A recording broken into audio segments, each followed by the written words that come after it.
I'm talking to the women now. Women, we are the gatekeepers. Meaning, is the gate that all the men want to enter. This is my man telling me that we're the gatekeepers.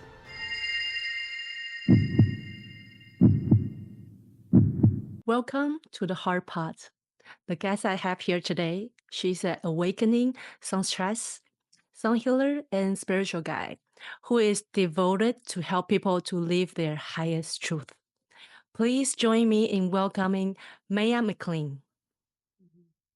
Hi, everyone. Thanks for having me. Such an honor and pleasure to have you on my podcast.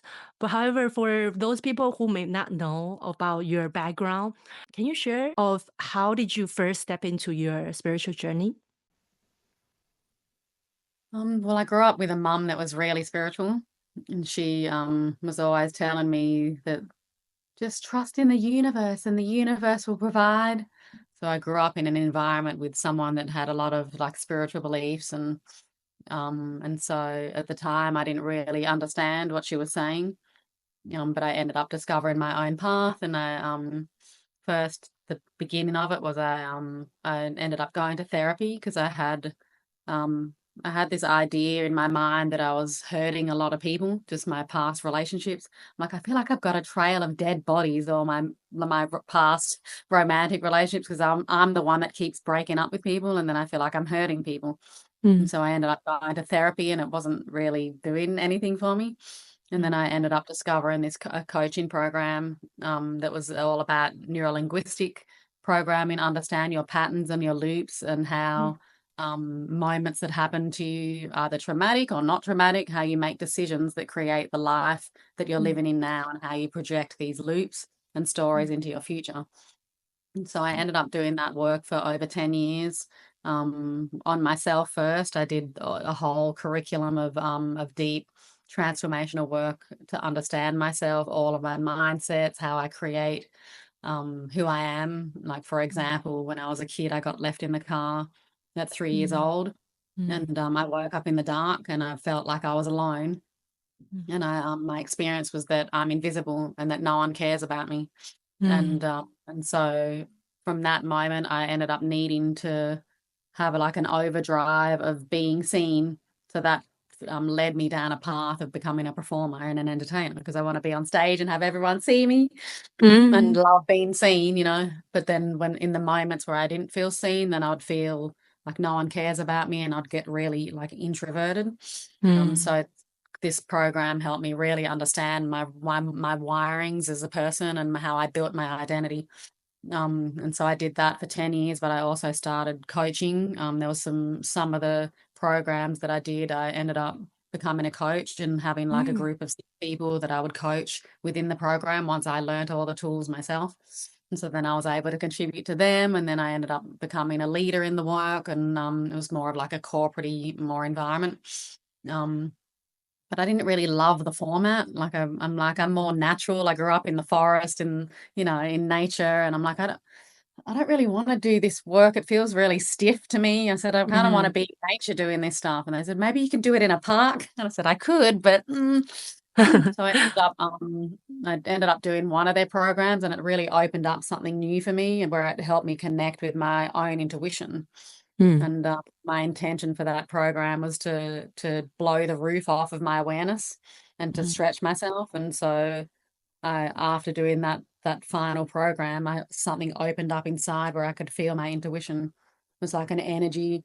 And I remember listening to a song in the car when I was leaving, and I was like, what is happening here? I can feel music on such a deep level. And I've been, you know, in the music industry for years, and as a singer and dancer and performer. But it was like, oh, this feels so different. I can feel vibration in my being. And so that ended up leading me down like a path of really listening to my intuition. And I started a practice that I learned from one of my mentors. His name's Bashar. He is a channel. Bashar, yeah. Bashar. Yeah, Bashar.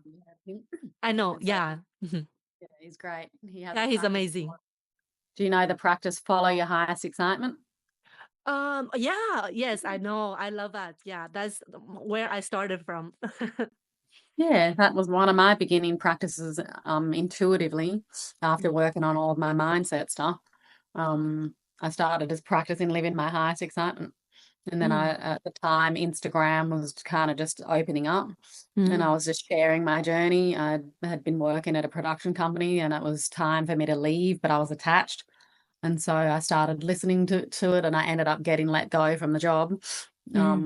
And then all these other opportunities opened up. It was just meant to happen, the universe Yeah, conspiring for me. And so then I started practicing just listening to my highest excitement, and then that started just leading me down my intuition journey, my intuitive journey, and my intuitive nature. And I just started listening to myself and no one else, because I listened to people before. I had like a lot of teachers and people yeah, that I listened to and supported me, especially channels. I love channels. yeah, Um, me too. yeah, but I ended up um, just really fine tuning my own intuition so I can just Mm, pay attention to myself, and I kind of cut out all the noise and just mm, really took a deep dive into I need to really know myself to live the life that I prefer. And mm, so that was the beginning of the journey. to lean into your inner wisdom. Yeah. Yeah, and just cut off, like we looked up to people. I remembered going, have you heard of Burning Man? Oh, yeah, I have heard of that. Yeah. So I went there, and I was all practicing following my highest excitement, and I went Mm, with a group of people that were doing things that I didn't want to participate in. So I mm. ended up just doing my own solo journey, and I had my bike, and I'm just like, when I leave, I'm going to honk my horn. When I come back, I'm going to honk my horn because I can't. Otherwise, Yeah, I'm just doing my own thing. yeah. And Mm, I went to this meditation, and I mhm. remembered going into the room, into the space, and I remembered feeling, I don't need the teacher. Yeah. It was like the first time of really embodying my full like channel Wow. and of Mm, self. And I was like, I'm in the space where everyone's mhm, like getting guided in a meditation thing. mhm, But I switched off my all of my awareness just deep into myself. mhm, And I just closed my eyes and dropped in, and I wasn't connecting with anyone. I was just in my own vortex, mhm, within it, mhm. not listening to the teacher. I was listening to myself. And then I remembered opening my eyes, and there was a man sitting right in front of me, cross-legged. Mm, And he was in his own awareness like me.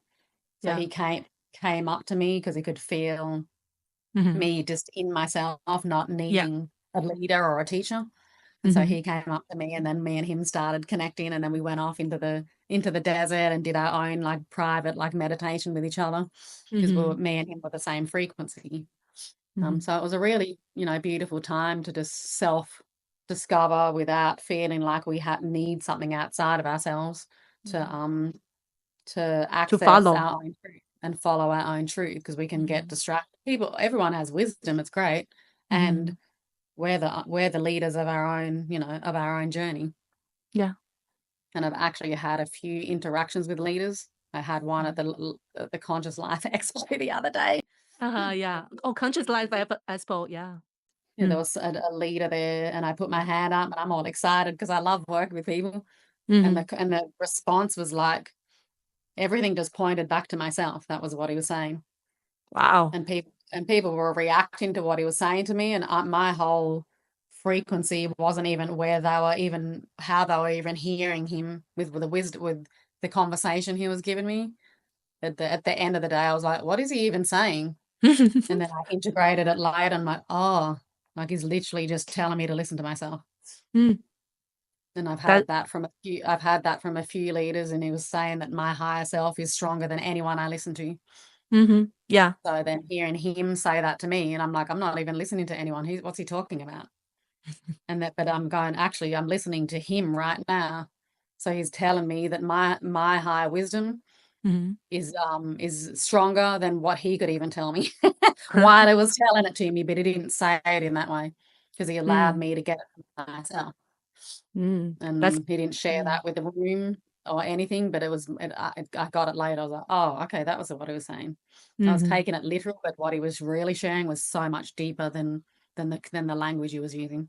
yeah, But I also 100. felt like it was above the room, like how the room was perceiving what he was sharing with me wasn't even what I got. And Mm, I don't feel like he wasn't even that he couldn't share it in the way that he actually meant it because it was too beyond the rest of the people in the room. Wow. Really interesting. I was like, okay, thank you. And it just goes back to self. So I'm a huge advocate for supporting people in their own listening. Yeah. Mhm. But let's take it back a little bit, rewind forward back to your a little bit more on your journey, because you mentioned that you were in the music journey, in the music industry, where you spend even more deeper, right? I know that you have worked with Prince for a long time. For those people who have not know who is Prince, here's the photo. And how and why do you think that working with Prince? I remember you said that on your journey, working with him inspired you into spiritual journey as well. So how did that happen for you?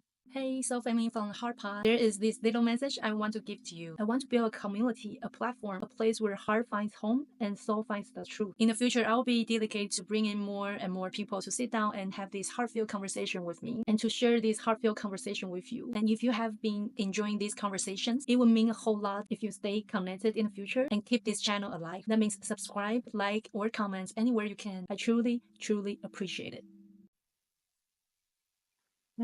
Well, my initial vision for my life was to dance with Michael Jackson. And then once I started singing, I came to America. I came to America to dance with Michael Jackson, to be where he's going to hold auditions. I got a dance agency, all that. And then the Prince audition showed up. Me and my sister, I've got a twin sister, so we both actually worked with him together. Yeah. So we auditioned for him, and we got booked. And then it was for a music video. And then we got booked. Once he heard we could sing, then he ended up putting us on his shows. And so we ended up going on tour with him. And so I saw that as my vision was for Michael Jackson, but the universe shifted me to Prince because Prince supports female singers.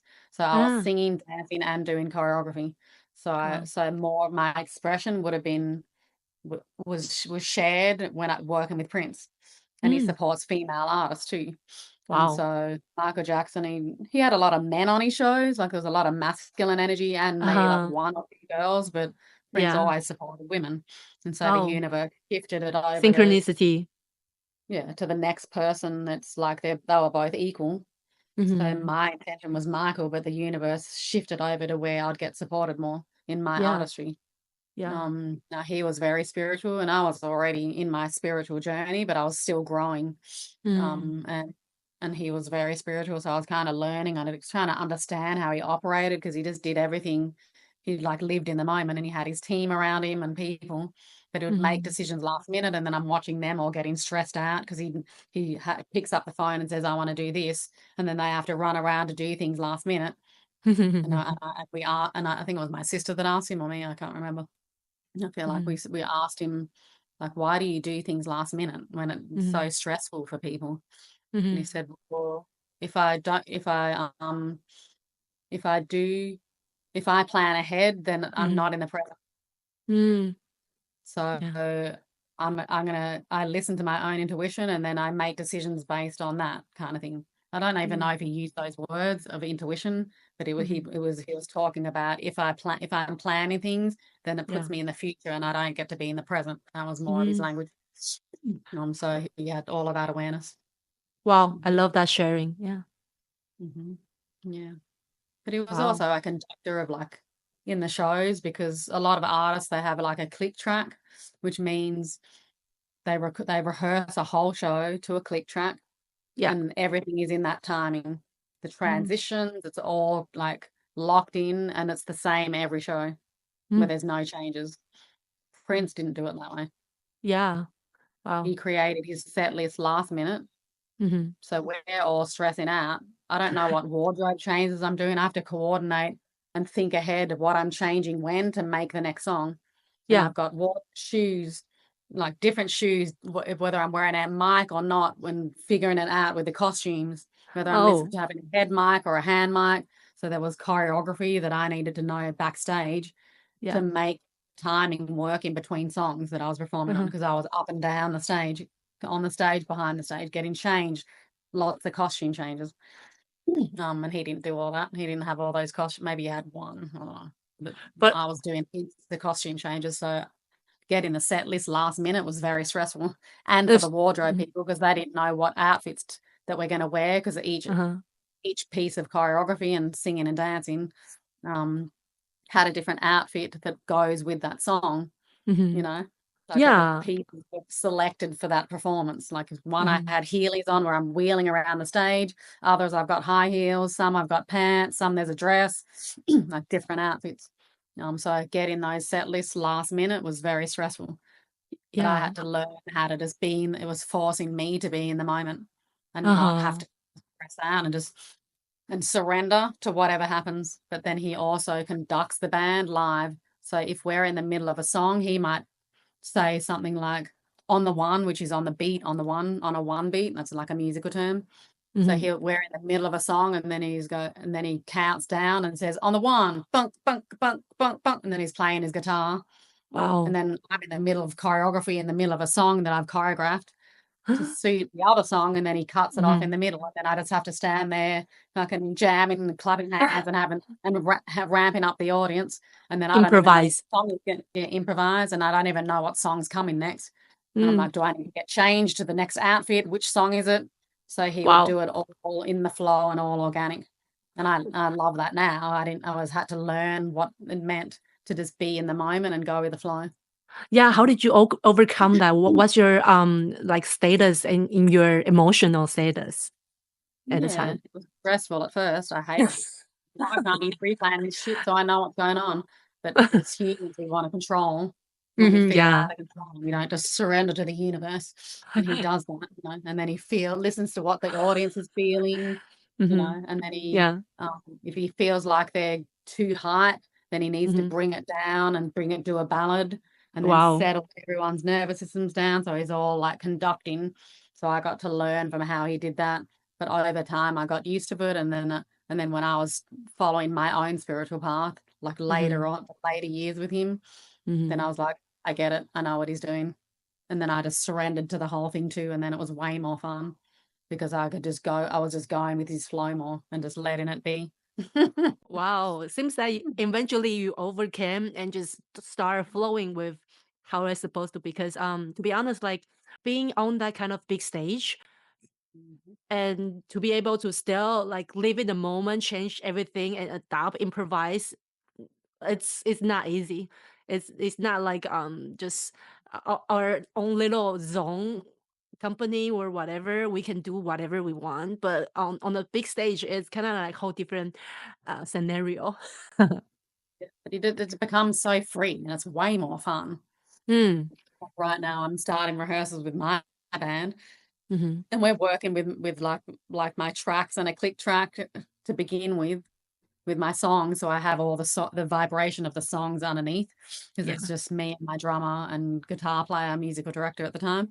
And so Mm-hmm. we're just kind of slow. We're building with them, and I'm getting impatient Mm. because I don't want to do anything with the click tracks. We have to do it, Mm-hmm.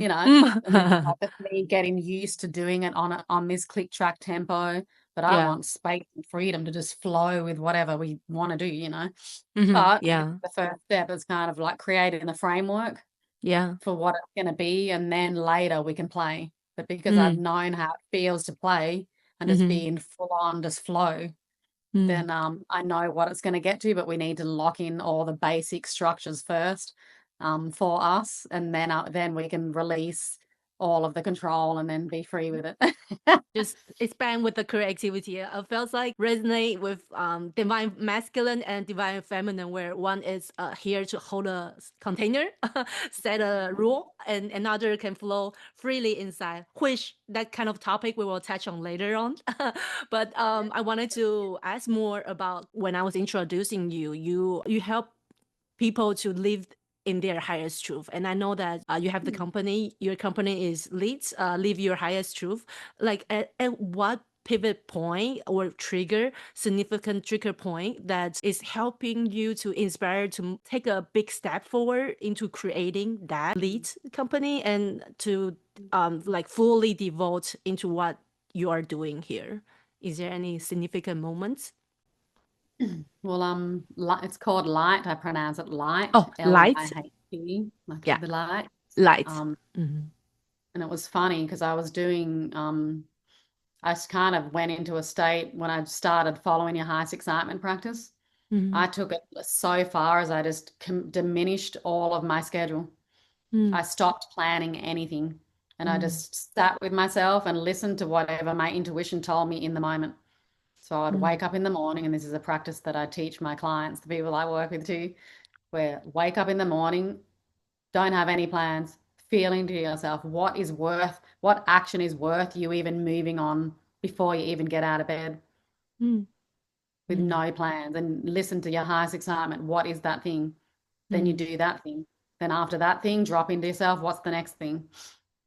Like literally just living, following your highest excitement. And it can be scary because you've got to let go of all control. yeah. So I actually practiced that for like 3 years. I don't do it as much now because all my downloads come in and now I just know what I'm doing, it's all Mhm, aligned. I mhm, practiced that at first and it helped me discover my purpose in life, mhm, just practicing that. And I didn't control it. I just said, what is this doing? And it led me to like my hands started tingling and I started doing body work with people. And then that felt mhm, limited because I was traveling and it was leading me to travel. mhm, And so I met this guy in New York and he wanted to interview me. He had like this rooftop. His name's Scott mhm, Fellon. He's mhm, a beautiful friend of mine now, but had an interview with me in New York. And so I did that interview. And then he said, why don't you do something like an event? I'm like, mm, okay. And I'm like, I'm not going to plan what it is. And I had mm, to create like a blurb for what it was to sell tickets. mhm, And so I created just a made up like idea of what it could be, but I actually didn't know what it was going to be. And mm, I wasn't really planning it. I just wrote something for the blurb and I'm like, what am I going to call this? And it was Live Your Highest Truth. mm. And so Wow. that was where the first name came from, but I didn't turn that into a business yet. So I did Mm, this whole event and I just had my microphone there and my guitar mm, and everyone was just sitting there. I said, I don't know what this is. I mhm, said, I just came here to just be with you guys and just see what comes through. I don't know what this is. I wrote a blurb about it, but that was all just something to satisfy getting tickets sold. But I'm just here to be with you. And then I just started sharing music, sharing my journeys behind the mm, songs, and mm, then integrating it with the audience. And they were having questions. How did you do that? And I'm having this problem in my life and I'm not in alignment with myself. And then I started just giving my wisdom to them. And so mhm, then that was how that happened. And then my intuition took me to Connecticut where I met this other healer. She was a mm, shaman and mhm, she was healing me remote because I had like fibroids in my uterus. And so I met her mm, remotely online. mhm, And so she had me come to her place and she said, I want you to work with all of my clients. I said, mm, okay. So she set me up with all of her clients. I did body work and healing sessions and stuff with them and coaching sessions, spiritual mm, coaching. And then I did a show up there as well. The same mm, thing, live your highest truth thing. But then she took me to this land that was called Johnsonville. It was an old ghost town and mm, the whole property was for sale. And mm. I went there, I've got a whole vision right now coming through. This is to Ah, turn it into a whole healing sanctuary. It had this grassy area for like music concerts. It had like mhm, a whole lake and a river, and mhm, all these structures that needed to be renovated to mhm, turn into maybe accommodation. mhm, I started building, I had this whole vision to build out something like that. And I actually needed a company name to run it all through mhm, because we had developers come through and were mapping out the cost, like mhm. to get investment money to buy the Yeah, property.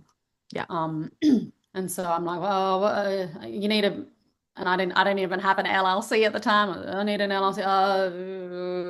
Just I don't Ah, even know what it is. And then I was like, looked at my last event, Live Your Highest Truth, and I uh-huh. just wrote down the letters of The each letters, yeah, word, and it became, and then I said, oh, that says light.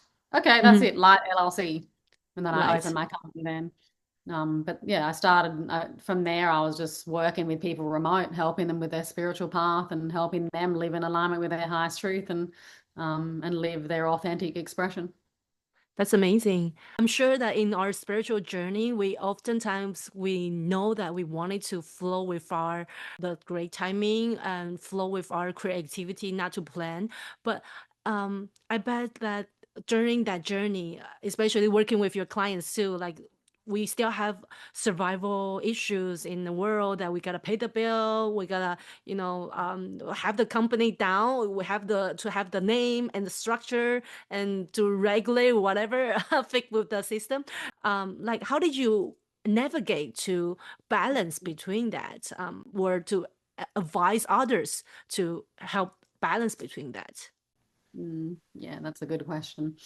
So at first, when my intuition was telling me to do the body work, it felt limited.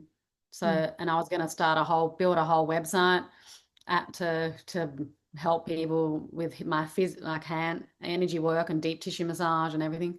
But then I was in the middle of building the website, and then I heard that it was too soon, that there's more to come through, and so I just let it go.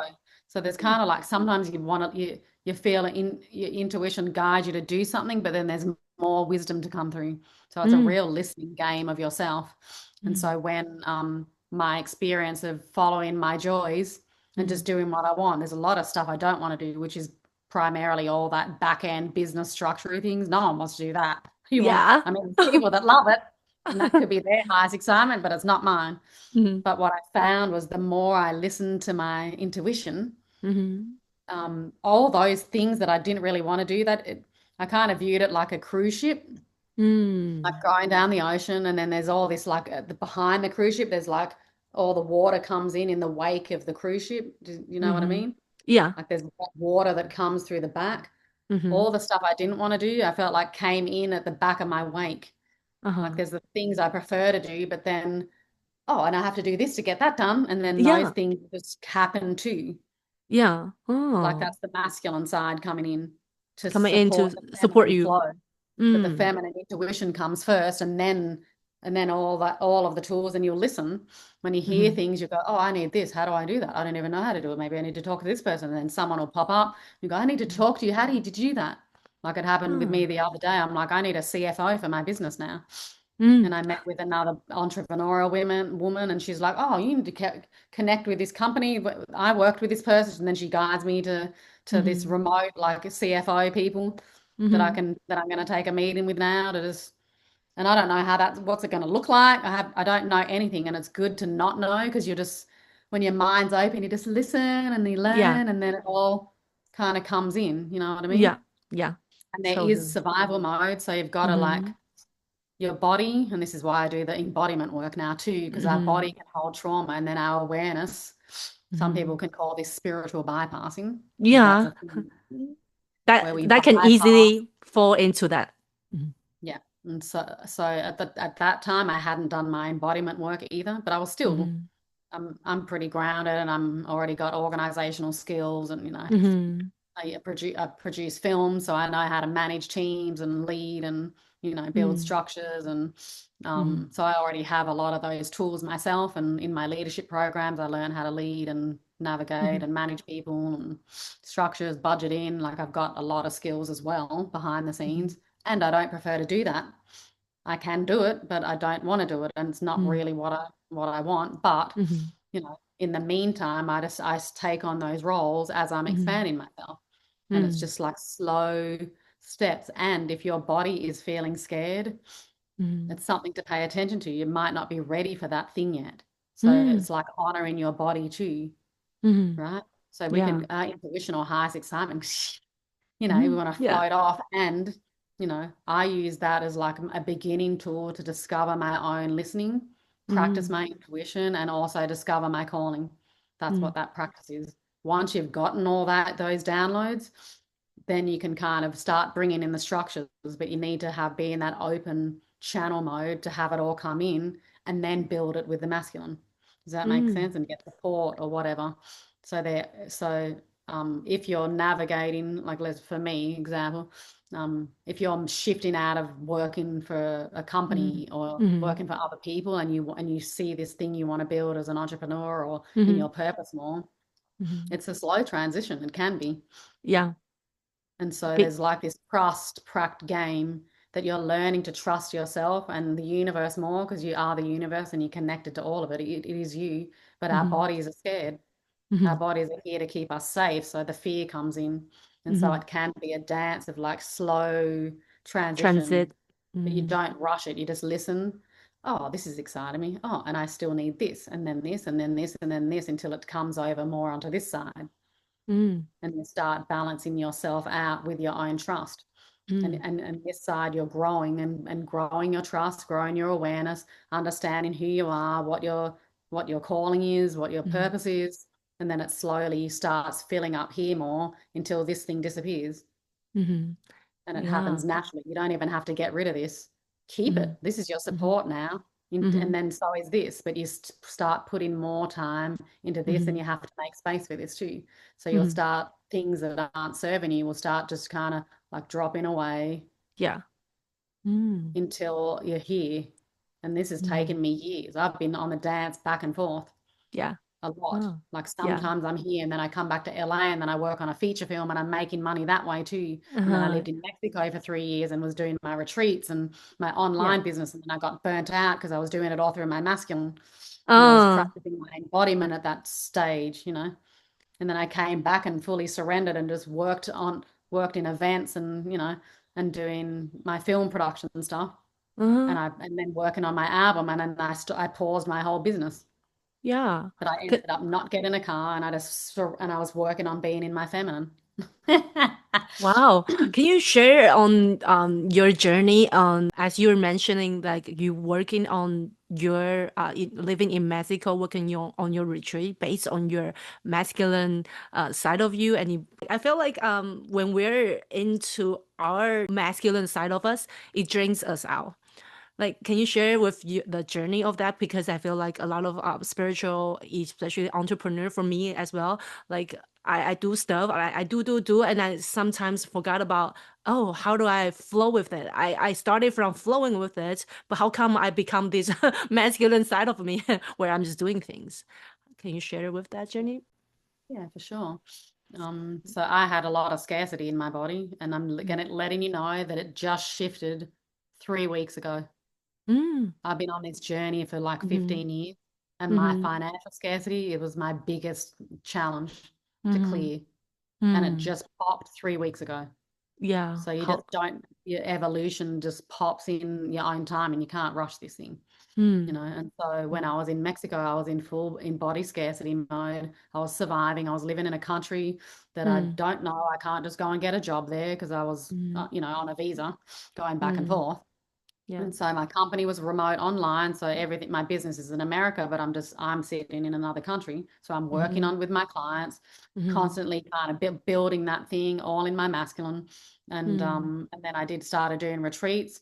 And because I wasn't in my own feminine receptive mode because I'm trying to control things. And I was still doing everything that I love doing, but not Yeah. from a place of my own femininity because I was still learning that. And I'd locked myself up, and I was still in my purpose, but not channeling it through. And I wasn't doing my music enough. I was helping other people at the time inside of my own survival with this business that I built, but it was also not coming through my femininity. And so I was doing all these retreats, and they were all amazing. Like the results, the clients, they so much transformation. I loved the whole journey. But Yeah. behind the scenes, I was the one carrying the masculine container. And I partnered with people that ended up not bringing like guests and people to the table. Like I was the only one leading it, and it was exhausting. Like I was the pusher. I was the one doing all the outreach, making sure everyone came in. So it was all just kind of channeling through myself. Logistic and all that. But I'm doing the logistics or the accounting and my online coaching business and pushing the retreat. It was just a lot. And I wasn't Yeah. in flow state, just doing the doings instead of having it channel through my own femininity. Now, I don't know how to teach that part yet because I just got that 3 weeks ago, and I'm still integrating it. But I Yeah. can't wait to help people with their feminine financial flow, because that was what I was stuck on for so long. And now I know that I can help them. I just don't know how yet because I'm still I'm still grounding that trust for myself, but I can feel it now. Feels like everything through my femininity. So what happened like 3 weeks ago? So I was in Australia, and I've been practicing being in my feminine so much. And so there was things that when you're in your feminine, you just forget things. There's things that you just because you're floating around. You're in the flow, yeah.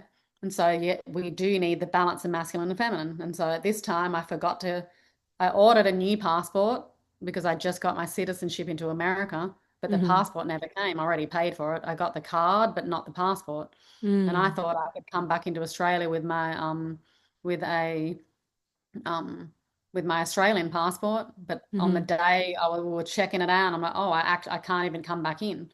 So I had to go and quickly do a rush on a new passport. The day I was flying out to do the photo, I had to get the new photos. I had to put a rush on a passport. I had to get swore in, go to the post office and reorder a passport to get sent to Australia when I'm there so I can come back in. And then it didn't arrive in time in Australia, so I had to buy a whole new ticket back. So financially, I had all these extra expenses. It was like over $1,000 to do that passport just to be in Australia for 10 days. And then I had to buy a whole new flight back because I was in my feminine and forgot to put insurance on my flight, which I usually do that. like a dummy move. Like it's not something I don't do. It's something I usually do, but I'm like, oh, I'm not going to do it when I'm buying my ticket. I'm just going to do it later. And I forgot to put it in the calendar and I didn't have a reminder, which is my structure. I have all these structures to ground myself. And I work in calendars. Everything's organized.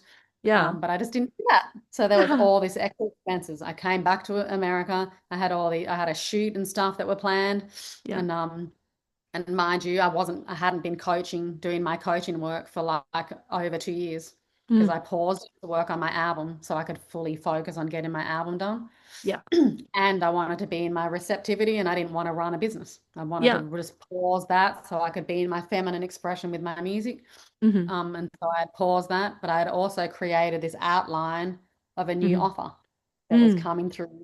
And I just created an outline, but I just hadn't done anything with it because I get intuitions and then I create things and it might not be the time to even do it, but I get it down when it's channeling through. So I created this outline, left it there, came back.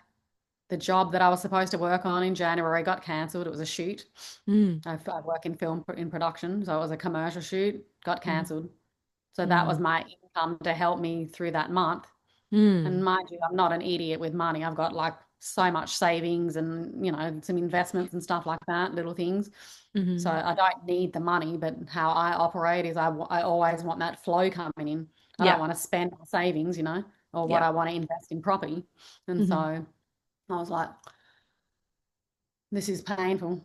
And I went into a whole, like you shared earlier, the dark night of the soul. And I was jet lagged. So that helped me.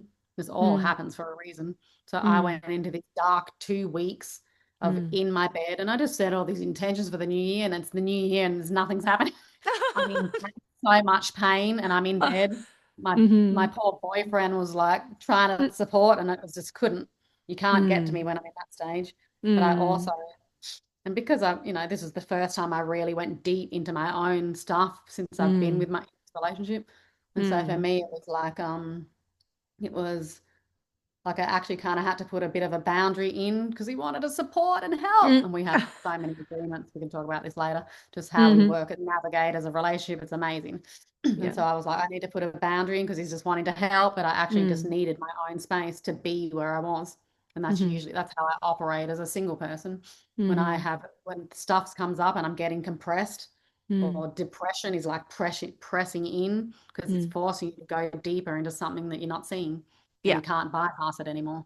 And so I was 2 weeks jet lagged, waking up at 4 p.m., going to sleep at 4 a.m. because of the time difference in Australia. It was torture. And I was angry at God.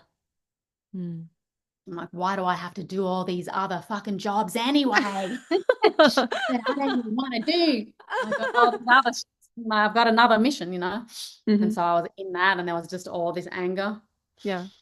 And then after I kind of popped out of that, I host these oneness music gatherings, spiritual gatherings at my house for community. It's all heart-centered. And I had this gathering, my first gathering for the year with me and my beloved, my partner. We host them together. There was a group of people that all knew each other that came that I'd never met before. Or maybe I met one of them actually at another event.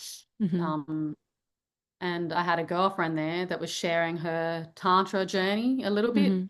and how she manifested the love of her life. Oh, And she's wow. flying to Berlin and it's like a rock star with a house on the lake. Just all sounds excellent. And the tools that I kind of taught her, she kind of took all those and integrated them into her life and took it further. And so she was there and she was sharing her intentions for the year because we did an intention setting. Yeah. And I said, and if I share, what the journey that me and you went through when I was teaching you Tantra. And she goes, I don't know what you're saying, but go for it. She's all open. And so I shared her journey, what I was teaching her and how I supported her. And then this group of people, there was like 5 of them, they all wanted to learn from me. And so then I booked them all in the calendar and then they were all in that program that I created last year. Yeah. That I hadn't even marketed yet or shared. Oh, That wow. kind of just happened.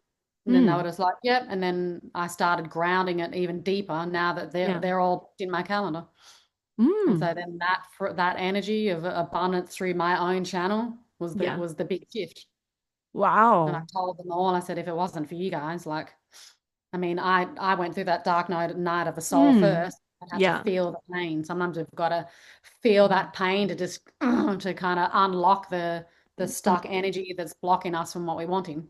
Yeah. You know, we got to Wow. face the pain. It's all a part of the journey, and that's the embodiment side. And I'm letting myself just sit in the darkness. And then they all came up, and then my calendar's full now. 5 weeks of just like packed clients. And then now Wow. that I'm in that experience, and because I was wanting to build an online coaching program before, I had one, but it wasn't like a video one where I can film videos and then have people do it, where I don't have to show up, but I build it. And I was going to do like a little test one of just a group of people live to work with them, but I don't want to do it online. I've been doing coaching online for years. And now that I'm more embodied, like there's so much more work that I can do when I'm in person with them. And so that wasn't really it yet. Not saying I'm not going to do that in the future, but I needed more like in-person embodiment work with people. Embodiment. Yeah. I started online, really. I had a few clients in person and massage clients and stuff. In the beginning, I had people, but most of it was online or remote. Well, not with them. So now I can teach people how to get into their bodies. I do the emotional massage release and then tantric awakening sessions to work open their body, their voice, and mindset, all of it. So this whole awakening series that I pre-created that I hadn't even really mapped out the details yet. I just did an outline. Yeah. And then when I meet the people, then I custom make their desires and what they want to create inside of the program. So there's a framework, but it's also intuitive where, they need this tool right now. Let me just bring that in. And then I listen to their intuition and what are your intentions for this session? And if stuff's coming up for them in that week, then I'll shift and bring that tool or that practice into the session. So it's all organic. And so then behind the scenes, I'm actually dictating, because I've put an outline of all my tools and stuff with my coaching sessions, but there's so much more now. So I'm just creating this one sheet of like all of the tools in the background as I'm working with these, because it's kind of like they're a test. It's like the beta test of this, of what the program is as it's building. So it just builds itself. So there's sometimes you can just put your hat out there and then figure it out on the way, and it forces you to do it instead. But I'm using they're giving me the wisdom of what they're needing. So I'm actually working with people in real time to then go, oh, that would be good for here. And then people are needing that. And then I can create more, or this part, I'm seeing they need this, but then I need to go and do more study on that to help with that part.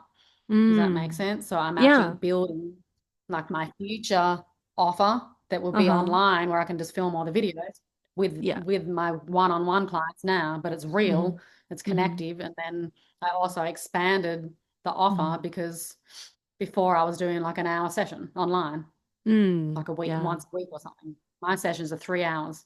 Yeah. So every session is longer. I create like a ceremony setting. I open it up with like a sound healing. Sometimes we do dance, movement. There's intention setting. So it's like there's just more value to bring. Yeah. Plus, I love it more. Yeah. This remote stuff was just so disconnecting. I can't even touch them. I need to get all up in their bodies. Like, it's so fun. We can play, more creation with moving, and I'm a dancer and a singer, so I needed to bring all of myself into it. Where before it was intuition and mindset, because that was where I was. But once I became embodied, then I had to bring all the rest of myself into it. So now the sessions are like, I get to be all of myself in the sessions. Wow. So I'm enjoying it, and they go for 3 hours, so there's no rushing, and it's fun because we get more time together.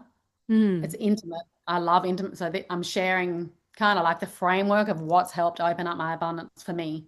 Yeah. Even though I'm still, kind of teaching you what I know as it's coming, but what I know is because I'm in my full joy with the way that I'm supporting people, not just doing mindset work or intuition talking on a screen.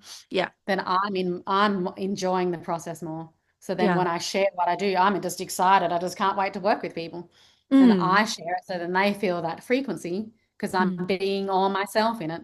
The other thing was just part of myself. I wasn't fully embodied in it. I wasn't bringing the music in as much. I wasn't bringing the sound healing, wasn't bringing the voice and the dance and the movement and the flow. So all these pieces of me, and then I get to give more of myself to people to help them become all of themselves, which is the full body awakening. So now that I have it, I've crafted it in the way that's authentic to me, in all of myself.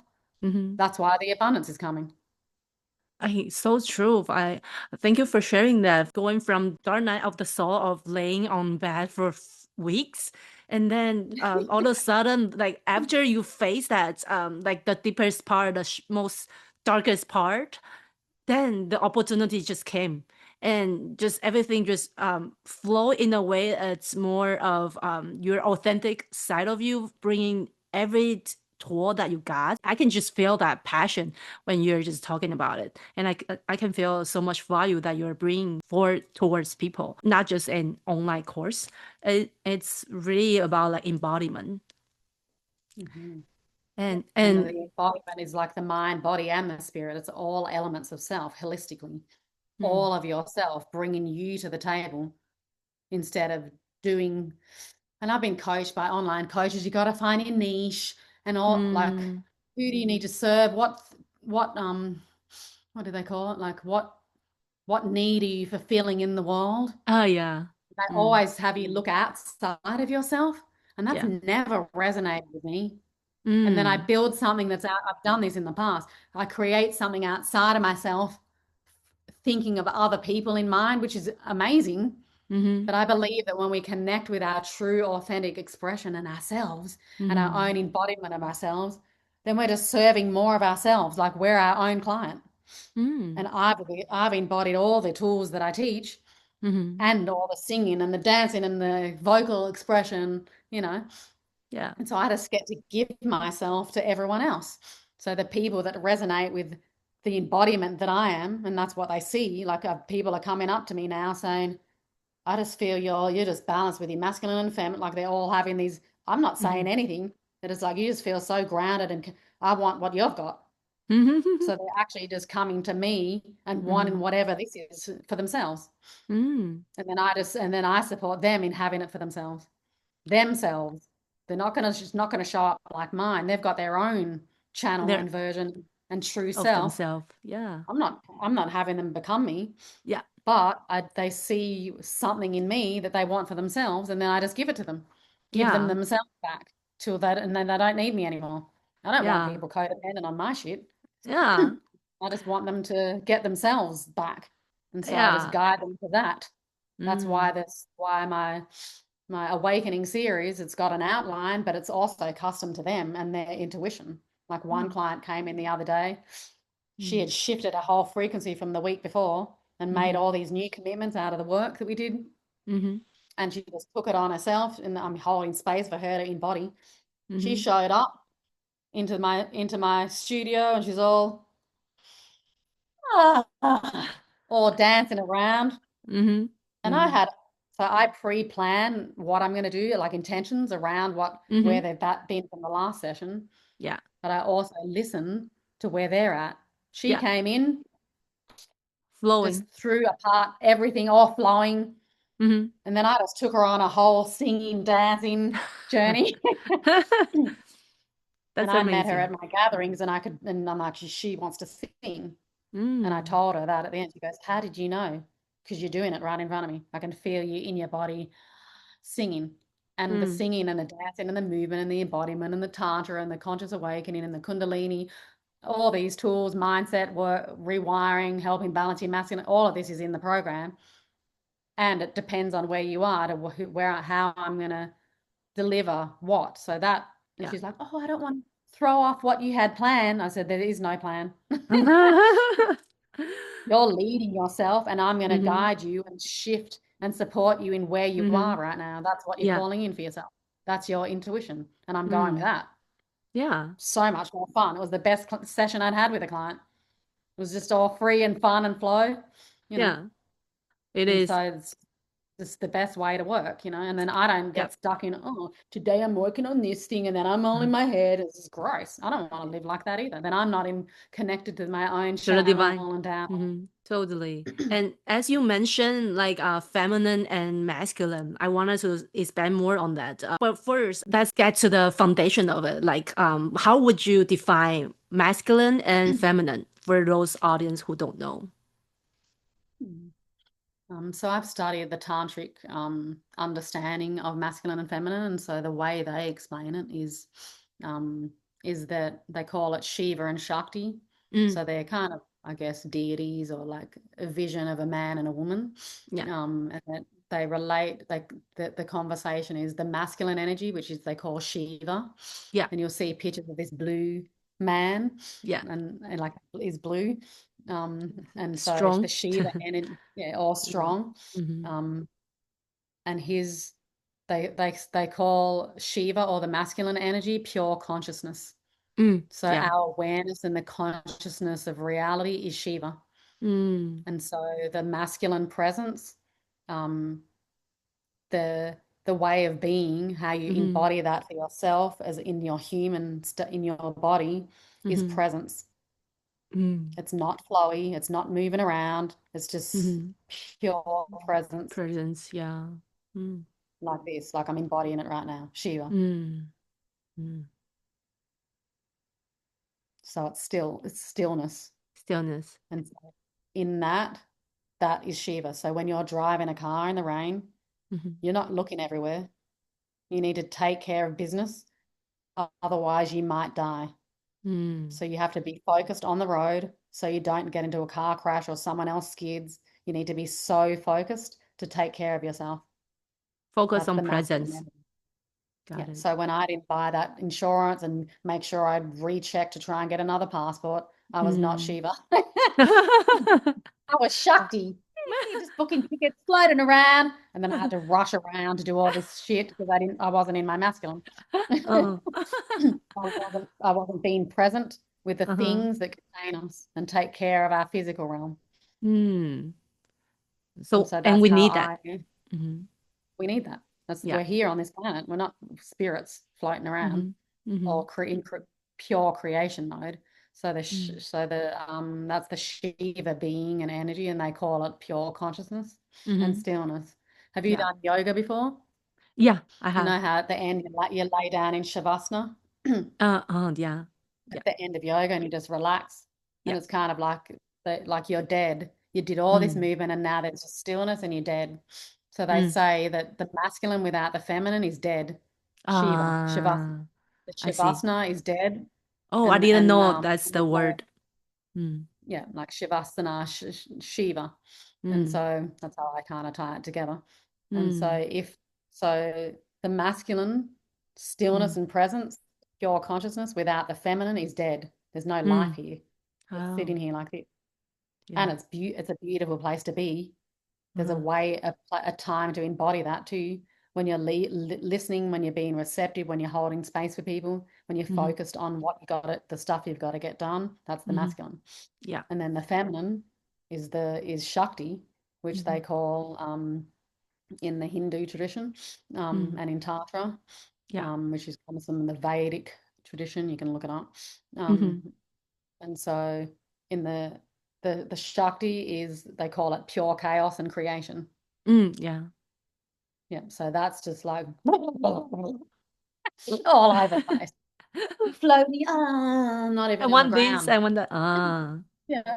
It's all over the place. So too much of that, it doesn't work either. Yeah.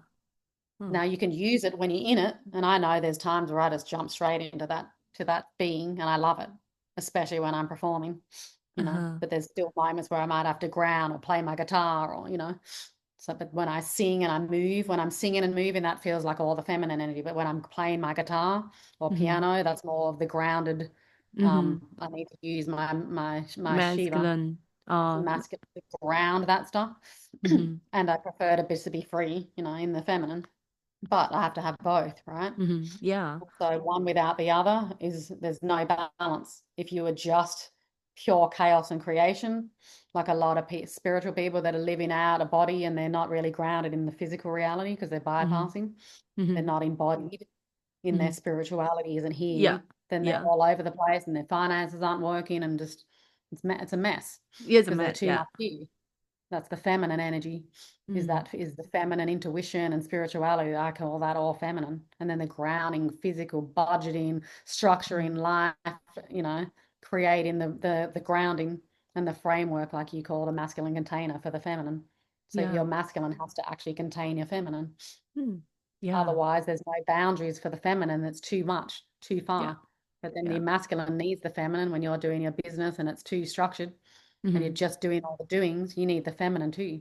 To flow. To flow, to have that receptive flow energy, because you can't keep pushing, or that's when we get burnt out, which is what I was doing in Mexico with my retreats. I was push. I wasn't even enjoying myself because I'm just in my masculine, getting shit You done, got so getting tired.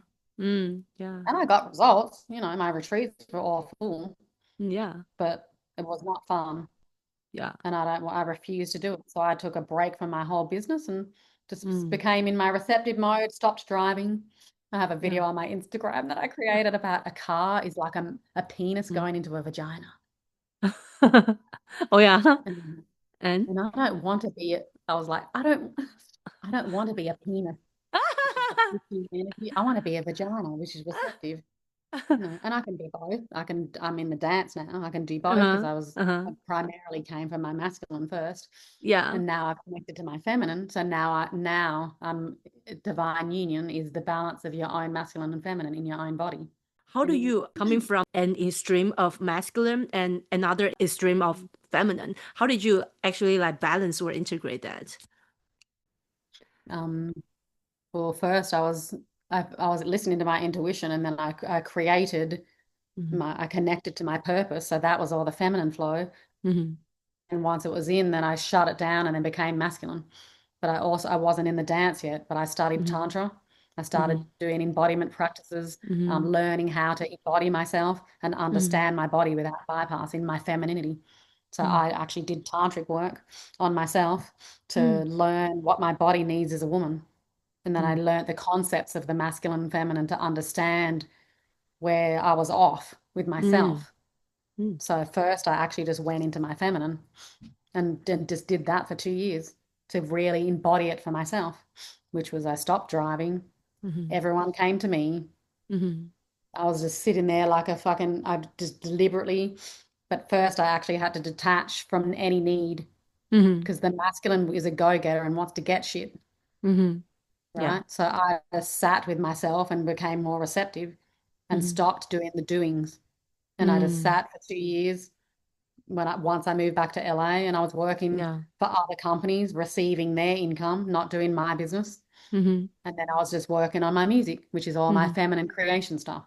So I just created and then received from other people and paused my actual business so I could fully embody my feminine receptivity. I didn't get a car. Everyone's coming to me. If anyone wants to see me, they had to come to me. But I also had an awakening from my Tantra practices with all the tools, that I learnt in it. There's a practice called Fears, Boundaries, Desires. where Mhm. you're able to, in communication with people, you're able to share your fears in the connection, your Mhm. boundaries, and your desires. So Mhm. out of that tool, I was able to really communicate and locate where I was Mhm. and where I am as a woman and embodied. Mhm. And I had a Tantra lover that I worked with, that we practiced our Tantra practice for 10 months after Mhm. after I learned all the tools out of a retreat that I went to. And Mhm. then me and him were practicing how to embody the tools together. Mhm. And so in the process of that, I had an awakening. Mhm. It wasn't anything planned. I feel like it was because I was in those practices that I Mhm. woke up one day and I was like, oh, I don't need a relationship anymore. And I was born with a twin, so I'm used to having someone else there. Yeah. And I was like, I had a whole vision of me dying alone, and it was fucking so free. Pardon my French. If anyone doesn't like the cursing, I know I've cursed about 3 times today. I do it out of passion. Mhm. Yeah, and I was like, Mhm. oh, I can die alone. I Mm. felt so free. I don't have this Mm. need outside of myself to have someone there, Somebody. have Mhm. company. And that was my issues with my past relationship, codependency.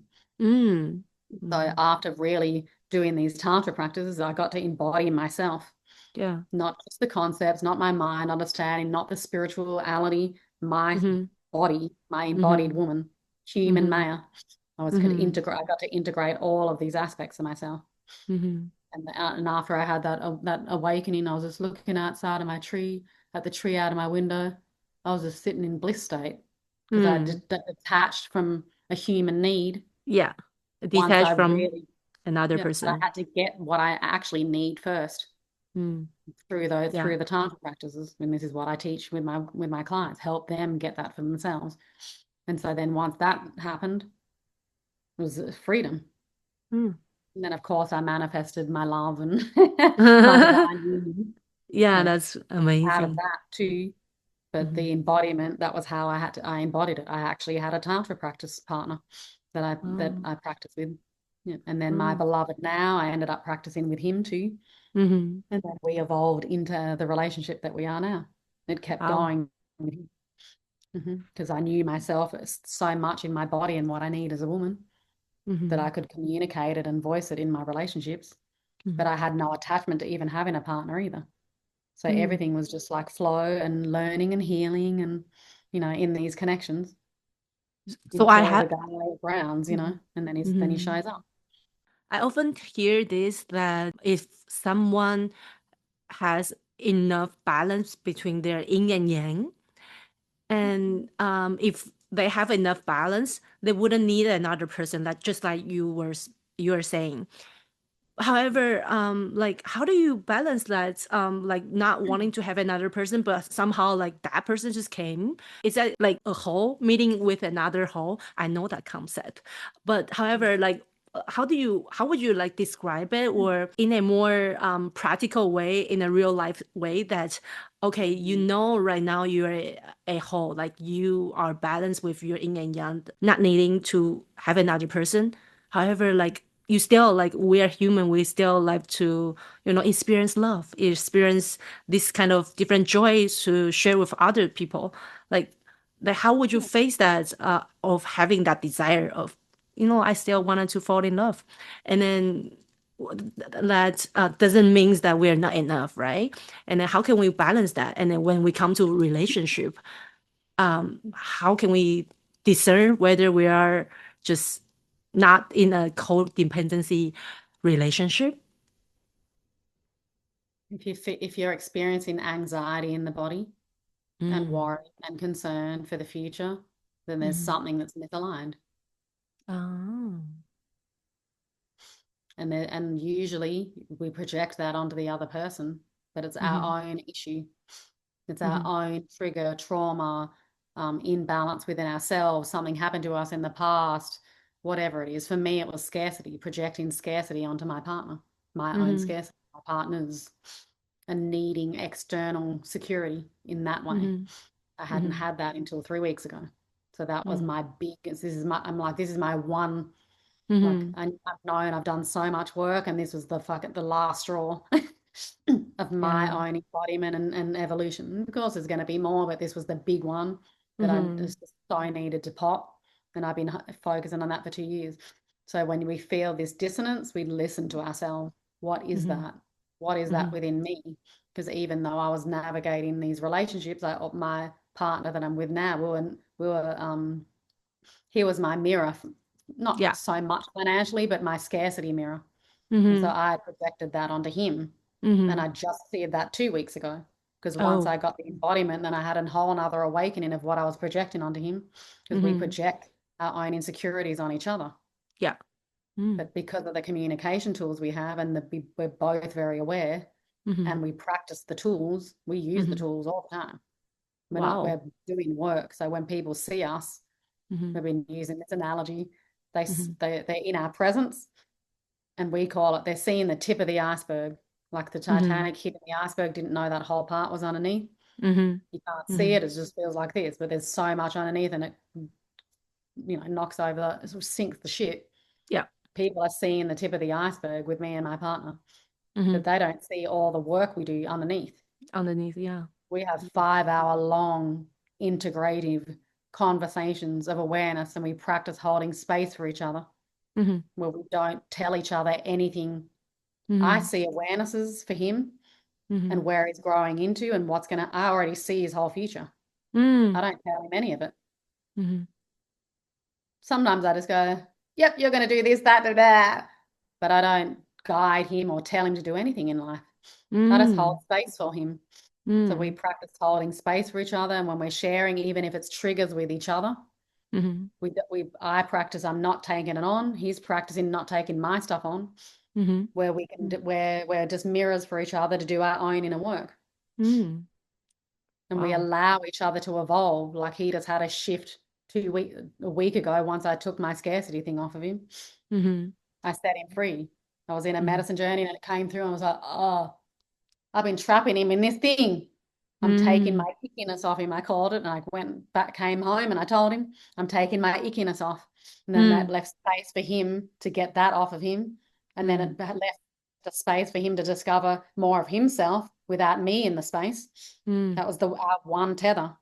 And both of us had that, I guess, scarcity from in our own different ways. That's why we're with each other.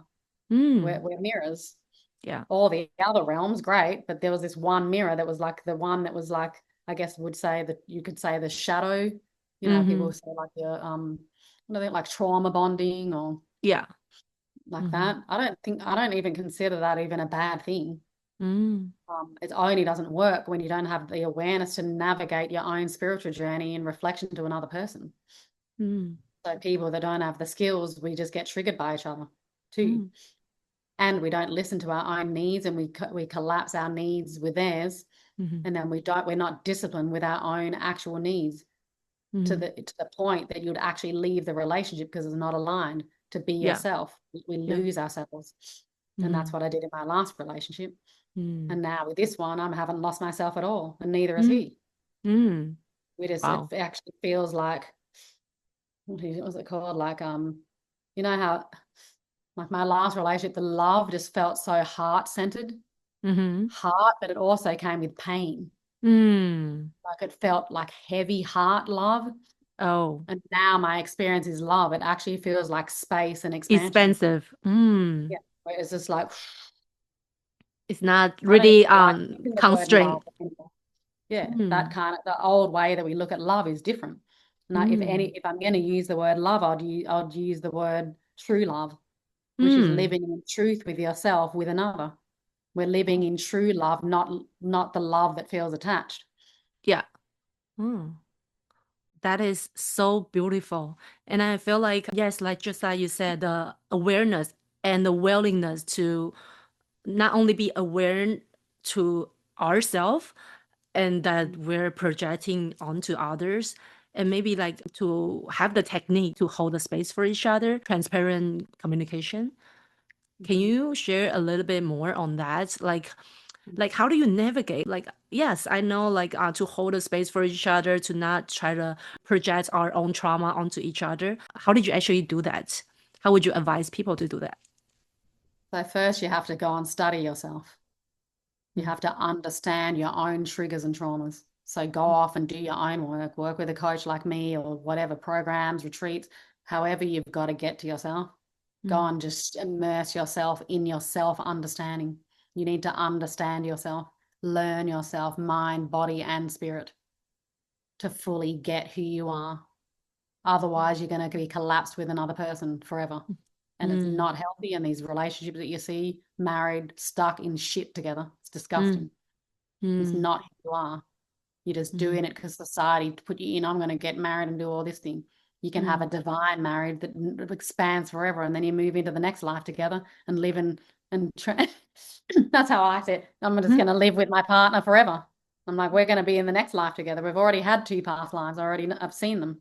And so understanding yourself, your mindset, what triggers you in the world. Oh, when this happens, that hurts. Why does that hurt? Where does that come from? You know, I've done all these coaching programs that they're blind spots. Sometimes you can't see yourself. So you have to go to these places and work in groups and communities. Working in groups helps you a lot when you can't see yourself. Understanding, studying your own psychology, whether you need to read books. But for me, what worked for me was doing it with other people. I've always done transformational work with others because it helps me see myself through them. We all transform each other. And you can intellectualize it and read books, but it's not as embodied. You're not living it out in the world, interacting with people, having communication practices, embodiment practices, you know, tools, singing, dancing together, playing, interacting, communicating, sharing your truth, speaking your truth. You need to do it with other people because guess what? The whole world is your environment. You're not sitting on an island by yourself. So if you're not embodied and expressed out with the people that matter to you, your mum, your dad, your family, there's all these intergenerational freedoms you can create too, where you can actually be yourself with your immediate community, your boyfriend, your best friends. You've got to share your truth and be very vulnerable and transparent, which is the key. And that's how when I met my partner, the first time we were hanging out, we knew each other from 10 years ago, but once we reconnected, he's like, I've messed up in my whole life and I just was not being honest, and I'm committing to never lying again. And in my past relation, I've always been transparent. That's just been in me because I have a twin. So imagine having another you that you talked about everything with, and nothing's hidden. It's literally talking to yourself. Yeah, your that's whole crazy. life. So I was already born with that transparency. That's why I'm sharing so openly here, because I'm just used to sharing myself with with a twin. And we hide ourselves from each other, and then we don't really not get to know each other and create real, truthful, honest, transparent, and intimate relationships. And intimacy is into me, I see. I'm letting you see into me, and you're letting me see into you, all of you. No hiding, no your insecurities, your fears, all of it. Transparent, not in a way to emotionally dump, but just to share yourself. You know, so there's ways to communicate your truth without dumping, or you might actually need to dump. Do you mind if I dump? Oh, can you just hold space for me? I've got stuff to vent right now. Can you hear me? Yeah. You don't need to say anything, no fixing, changing. I just need to release the energy. Women need that all the time because we're Shakti crazy, pure chaos energy. That's why we talk to each other all the time. And then men are more in their man cave because they don't talk until they figure it out. They need to know what it is. We learn as we're communicating it because we're more embodied in our intuition. And so we need to express it all, and then we get the insight. But when women do the back and forth of, oh yeah, I know what's going on, and just gets on to that space, that doesn't work, because then there's two Two Shaktis, chaos. Yeah. two chaoses, and then it creates all that gossip shit. And then, oh yeah, you're man, all that stuff. That doesn't work.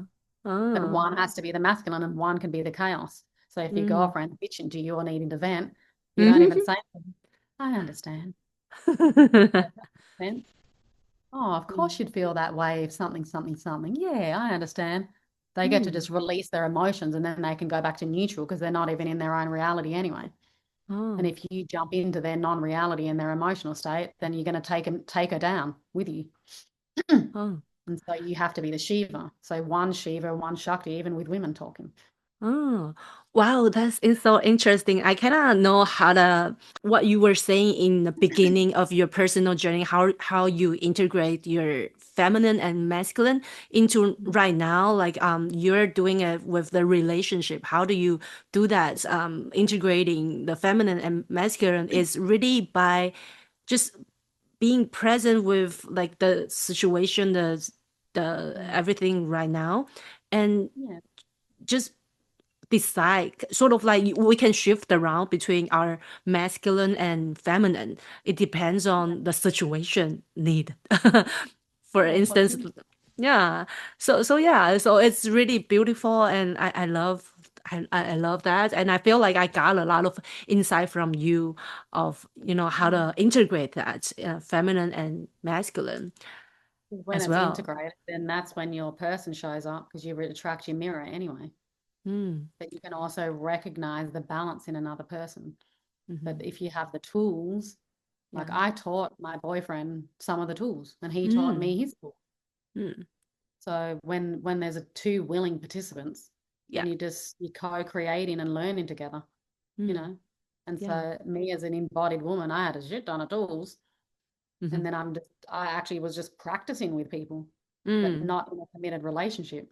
yeah. I was practicing the tools with the people that I was seeing, Yeah. you know. And Oh, so with my man, I was yeah. actually practicing those as a friend Yeah. first. Oh. I Mhm. didn't even see that there was a relationship there, but it Oh. evolved into it. And he kept showing up in ways that I'm like, oh, what is this? What is that? Oh, I didn't know that was there. And he started unveiling himself slowly in just the Mm. practices, and we were just healing each other. I was Mm. healing from my past relationship, he was healing from his, Mm. and we just Wow. started, blending it together. And then Mm. I'm learning, and then he was showing up as the perfect person I needed for my growth too, Mm. because he just Wow. kept committing to things and all of my needs. And so Mm. as a woman, that showing up Yeah. had me trust him. Had And you then now grounded it's as evolved well? beyond that to even more trust now. Mm. I feel like at first we always wanted like people we always wanted to find that perfect person that's fitting us, but Mhm. people don't see, just like you said, the iceberg underneath that, what kind of stuff that you have to like really work through to get to each other. Yeah. Mm. And but there's a this is one thing that's been coming through lately. Mm. And my boyfriend kind of started the conversation with me because he's like so aware. He's like, I'm talking to the women now. Women, we are the gatekeepers, meaning our vaginas Mm. is the gate that all the men want to enter. Huh. This is their Huh. deep need for their connection to spirit and source.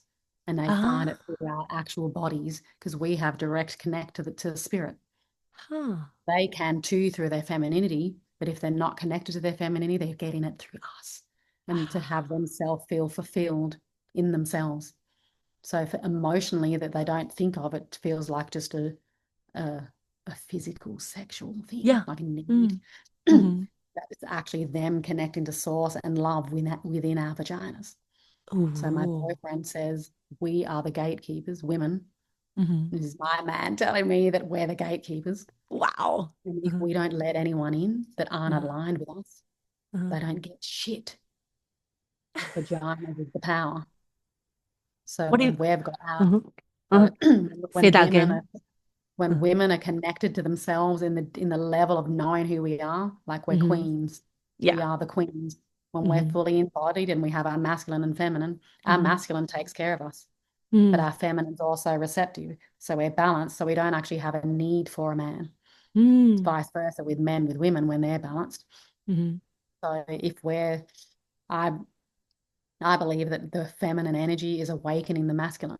And there's a lot of men Ah. awake, but a lot of the awake men, uh, Mm-hmm. um, they are like apologizing for the Mm-hmm. women being the weaker sex or the suppressed sex for so many years. So a Mm-hmm. lot of the men that are awake are serving the women from their femininity. Mm. You don't want that. We Mm. love the sensitivity because they've found it, but then they lose their masculinity by serving us. Mm. in an imbalance within themselves, because it's like they're constantly apologizing for the history of feminine journey, because they have awareness of it and they love us and they want to serve us. But if they're not embodied in their masculine king, because they're too, then we're not gonna Let we're them not as in. receptive. We're not contained, or not, I guess contained, you could use that, but they're just not balanced in themselves. So then you can't really have a deep connection when they're not in their masculine. Like I was working with a client the other day, and I'm working with a couple, and I can feel, his energy is so soft and gentle, and she doesn't trust it, and she's all in her masculine. I said, you need to start taking charge of this shit. I gave him a practice to practice. I said, push me onto the ground, because we're in my studio and we're working together. I said, pretend to choke me, but not in a way that's like that's hurting not, you. it's not in a hurt, but it's like I got this kind of thing. And I had to have him do it, push me down, and do this like 4 times. And I could feel, oh, I don't want to hurt you. They don't want to hurt us. But stronger than they think. When we're embodied in our masculine and feminine, then they can't hurt us, actually. Because they are the stronger sex. But if they've already got their connection to their femininity and their sensitivity, they can balance that leadership, that masculine leadership, to have us that contains us in a way that has us feel safe, and we love it. We actually get turned on by it when we're balanced, when we've balanced our own ego masculinity of feeling controlled, because we've been controlling ourselves for so long. That's why we're exhausted, because we don't trust our own feminine, because women went too far into the masculine. And so we want that. We actually want it. And I'm talking for myself, because I was all in my masculine, and I felt controlled by men.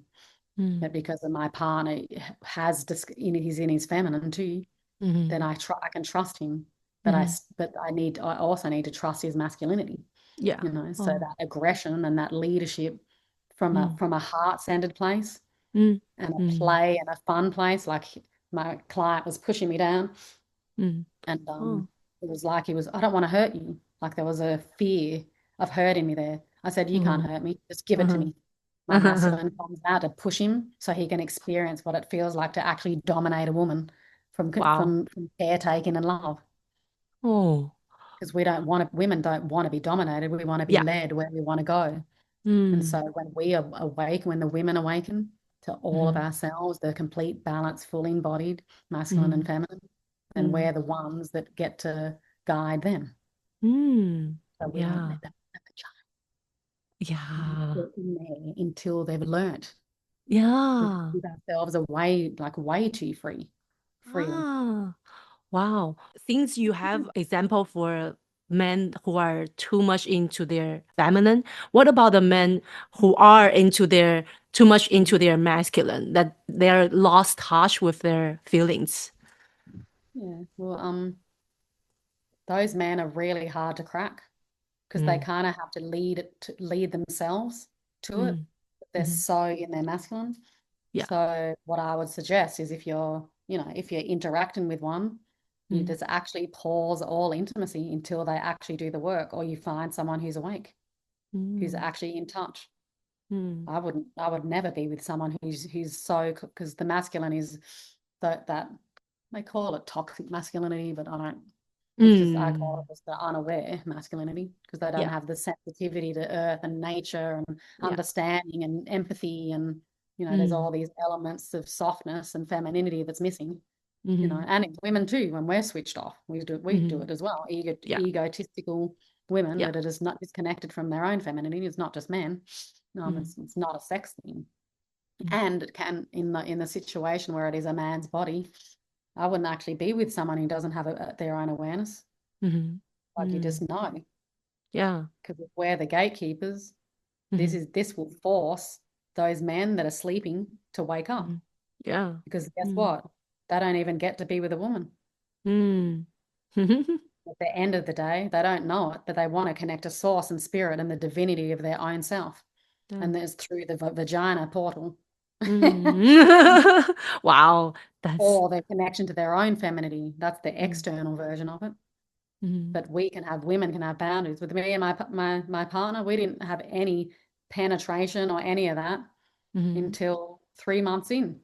Mm. And it was Wow. his choice too. We were totally in Oh, alignment. that's amazing. Wow. But when it didn't have to, if I was not in alignment with that with him and he didn't want to participate in interacting with me, not having that, bye. Yeah. You're not aligned with me. That's not what I'm Mm. wanting. And so the tantric communication tools help navigate those conversations so you can be on an authentic page of communication before Yeah. even going into any intimacy. No Yeah. physical interactions. We We gotta. used to, Mm. he used to come over and or would spend time together and we'd just sit there talking and kind of dumping and catching up with our days and our minds and our inner journeys and all this stuff for hours over a meal before we would even touch each other. And he actually brought that in. This is why I love him so much, because of his Wow. awareness. He goes, I can't even touch you until we've actually integrated our days and Yeah. where we've been navigating and catch up with each other. It's kind of like and this came up for us yesterday, every encounter with each other is a Yeah. new learning of each other. I've grown through the last 24 hours. And we share our Wow. internal, I was experiencing this pain, this was coming up for me, that was there. And we Wow. do a whole internal transparent dump with each other. And one's just listening. Thank you for sharing all that. I love that you got this and that and blah, blah, blah, blah, blah, blah. Yeah. Mirroring what they just said, and I'm getting it. And I'm being Shiva when he's sharing. I'm being my masculine listening. And then when I share, then he locks into Shiva. Yeah. And Wow. I'm in feminine sharing. Oh, this happened. So we're both being the masculine and feminine with each other. And Wow. so he didn't even want to touch me until we got acquainted every time we settled in with each other. This lasted for 3 months. Wow. This is And then such a then we took it into like breath work, eye gazing, sitting still, like awaken conscious eye gazing meditation, breath work, connection. Then it started with like caressing, and this was all a whole long build up for 3 months. So we could understand each other and really get and have the intimacy with each other, seeing into each other.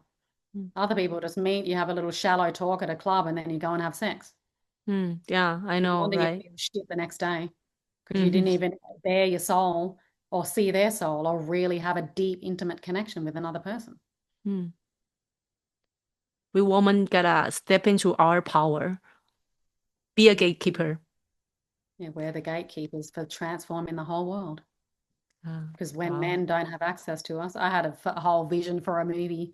Do you remember what is it, Wonder Woman, where there's all those like women on horses living on the yeah. island?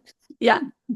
I was imagining if the whole planet were embodying our masculine and feminine, and not letting men in unless they actually do the work. Yeah. Wow. Yeah. Yeah. Or they're open to growing with us. How Because powerful is that? the men that are so stuck in it's scary. They have to be so brave to open themselves up vulnerably when they've come from men can't cry. They have to be tough. They're holding the container. They got to focus on building the money and taking care of the house, securing their perimeter from back in day when we were living in tribes. Men were making sure we didn't get killed by the lions. Yeah. That was their job. And we're here foraging, taking care of the family, cooking the food, doing medicine, connecting with spirit, healing. That was the women. And then the men, this is what my sister, because she got a huge download from a medicine journey. Oh, She actually saw the whole history of men getting afraid of our power because we had the direct connect. We're sitting so still and we're being in our feminine receptive nature to receive the divine to come through. Wow. And then what she saw was that the men got insecure, they got afraid of the power that we hold because of just our natural being, and they're the ones focusing on real world stuff, so they can't connect. They're not in their feminine because they're being men taking care of the lions and stuff, fighting bears and killing and making sure we've got food, taking care of the physical realm, that they got insecure. And so then they started having to build structures and communities and square houses and permaculture to create more efficiency. And they were building on top of the natural way of being on this planet. Surprise. Building. And Yeah, and then it suppresses the women, and they took us out of our natural environment where we don't even have the space to sit in women's circle and be around the fire and connect with each other and have deep intuitive talks and look at the stars and feel the nature and the land and be with the earth. And then we get put in houses where we're disconnected from ourselves, which is the mother, earth. Yeah. And then they create all these structures, and then we become property because we don't even have any value anymore because we're not using plants for medicine and healing and maintaining us, and we get burned at the stake as witches. And now that was actually just women connected to themselves in spirit.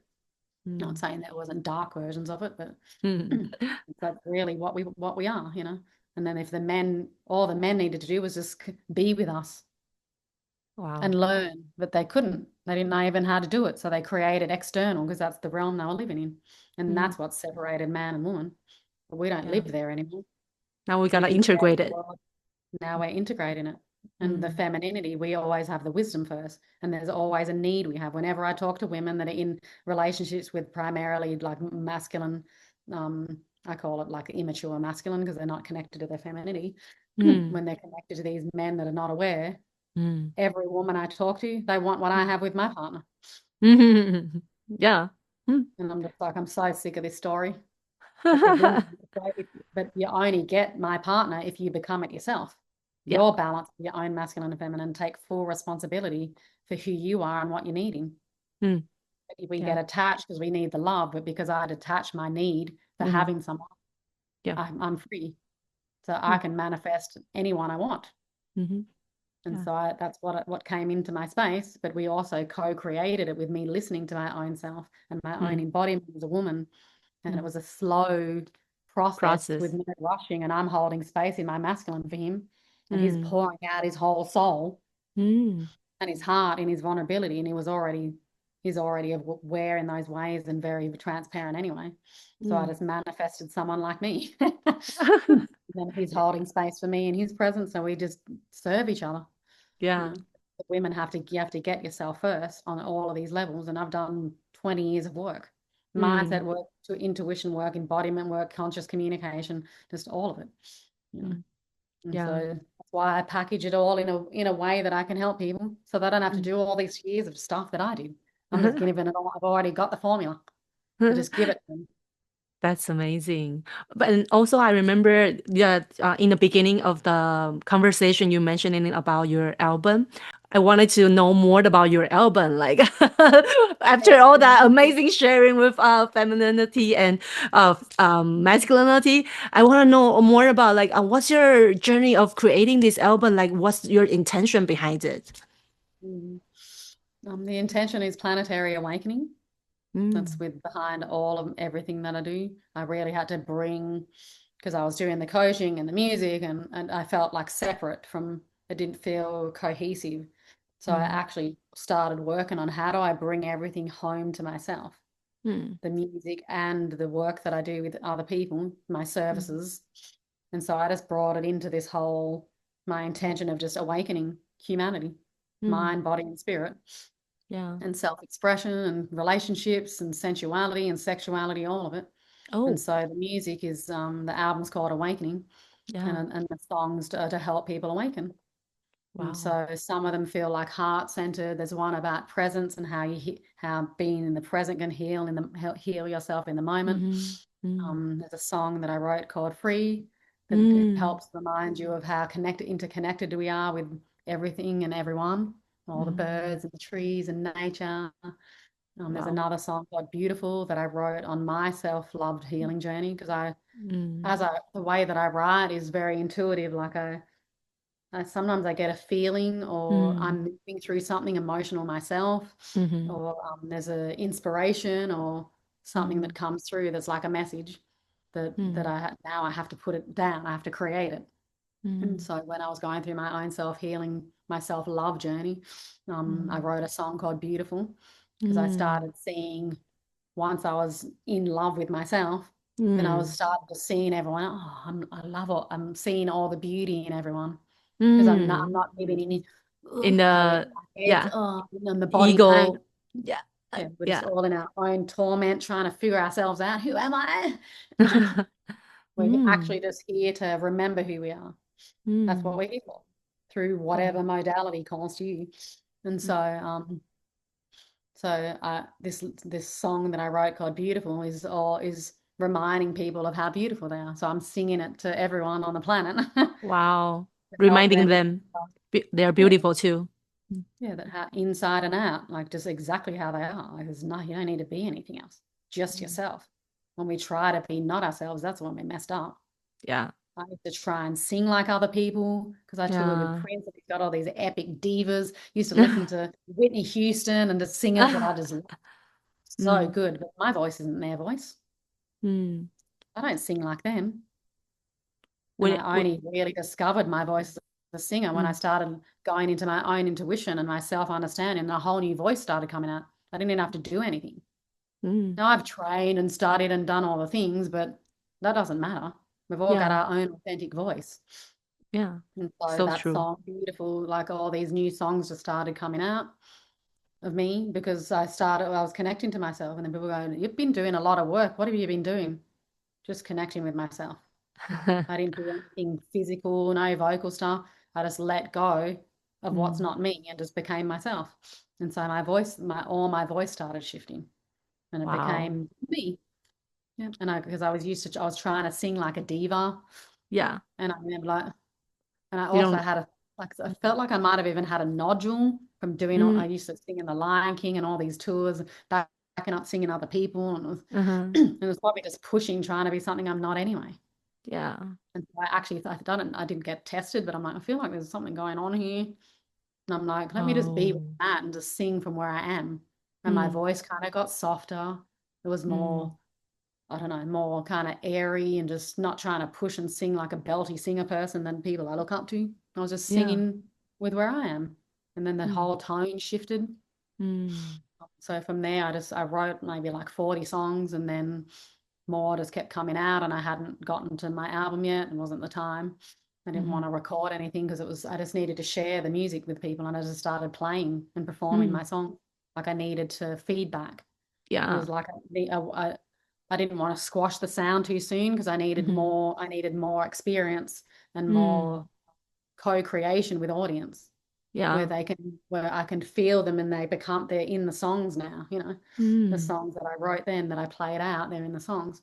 But then the new songs on the album that I wrote the year before I started recording, because I came back to LA and I watched, have you seen the Queen movie, the Bohemian Rhapsody? Bohemian Rhapsody, the story of Queen. What's that about? Queen? There's a group, a British group, or it was really just one guy. His name, or the group's name, was Queen, but he was a singer, and he plays piano. And I watched his whole like life story, the biopic of it, and I got inspired to get on the piano. And I learned a little bit of piano, but I primarily just writing on the guitar. And then I just started writing songs on the piano, and that's crazy. A song through called Fly. That was the first one. And it was about me opening up my voice and flying in my self-expression as a singer at the next level. Wow. That's pretty vocally demanding, that one too, more than my other songs. So it was pushing myself to the next level with the intention behind the song, with me setting myself free and seeing my future and then having to embody that. So that's what that song's about. And I've got an epic guitar player on it. His name's Taj Farad. He's on the top of the blues charts. He's Australian. He's 17-year-old kid. I've got him doing a solo on it. It's just going to be epic. Wow. So yeah, all the songs is all about like awakening. Some of them are more heartfelt, some of them are more expansive, but it's kind of like the embodiment of it's not just all like positive mantras. Like some of them, like there's an emotional song called Sister that I wrote when I connected with a girl that actually she got abused. Like an acquaintance friend of mine who I'd worked with in a retreat, and she actually got abused, and and when I got off the phone with her, the whole song just came through. Sometimes they get inspired by other people too. Wow. Where I could feel all of her pain, and then the song is me singing to her in the song. Wow. Reminding her of like a kind of bringing her, understanding her pain, but then also bringing her into a higher awareness of the journeys that we're on to have full responsibility for everything's happening for you, not to you, kind of thing. So that song's called Sister, and it's beautiful. Wow, that's so beautiful. Yeah, I feel like your album will be an expression of a whole lot of not only your story, but also the people who are around you that you channel through. And that is amazing energy, that transmission that you are going to bring forward to the society. And so the podcast has come to the end. I also have some ending question. If Prince was to watching you right now, what would you think that he would say about this your evolution? Do you have any a message for him? Funny you ask, because I actually channel him sometimes. He's actually come through me, and I'm not going to channel him now, but what I would feel is that he'd be very proud of me. And when he passed away, I actually did hear a message saying it's your turn. Like I heard a voice come through. I don't know if it was him, but it was right when I found out he died, because it was like the last, like kind of like, I guess, guide, elder that I looked up to. Like my mum passed away, Michael Jackson and Prince. They were my three, like people that I were kind of like that lifted me up or helped guide me in ways that supported me. And Prince was the last one for me. And so I heard it's your turn now, and I felt like that was him telling me that it's my turn. That's it. Yeah, And he said he'll come through and support me if I want to, but I've also heard don't bring him in too sometimes, because then that's that I'm not in my own self too. That he's offered it, if you're ever in the studio, you want me to come through, and support with the music or whatever. Wow, that's gives me goosebumps. To be honest, like for some reason I was listening to your previous podcast and doing some research on your like what kind of question to ask you. I kind of had these feelings of I feel like we're in the guidance of not only him, our spiritual guides both, but he's probably in the middle of it. And I just feel like, oh, wow. Even though I don't really know him that well, because I didn't listen to a lot of English music back then. But yeah, it was profound. Thank you for sharing that. He did come through a friend of mine once, and I loved what he said. He said, I'm everywhere. He said, pick a flower, it's me. And I felt his energy just like when he passed away disperse into everyone. I felt it. And he was coming through other people, and I felt this blast of creativity that he had in his body that went out to everyone. So Wow. he said he's everywhere. It doesn't feel like he ascended to another body, that he just expanded into everything. So he said, pick a flower, it's me. That's very cute. Yeah. And do you have any message or advice for people who are trying to reconnect with themselves, authentic self? Because throughout the conversation you share multiple times that you just eventually found out that no matter what kind of mentor, teachers out there or channel voices out there, it's eventually coming back to listening to your own self, like your own highest truth. So do you have any message or advice for people on that? I'd say just sit really still with yourself. Just give yourself the space to connect with you in all of your joys, everything you love doing, and also just quiet time to just listen to what is true for you. The way that I kind of feel like in the very beginning of understanding yourself is listen to that like spark of joy, or that your highest excitement in your being, and trust that whatever that is guiding you to is meant to be, even if it doesn't end up into anything. To start following the little clues of all the things that bring you joy. Like right, we can look at all our pain too, but I feel like it's really important to listen to the things that expand us into ourselves, where we're actually operating and doing, thinking, doing, and being who we want to be. So as we're navigating and we're listening to these, oh, I feel like I want to go and get an ice cream right now. Oh, something's making me want to go to see that movie, or I needed to call that person. I don't know why. Like, start listening and trusting your own inner guidance.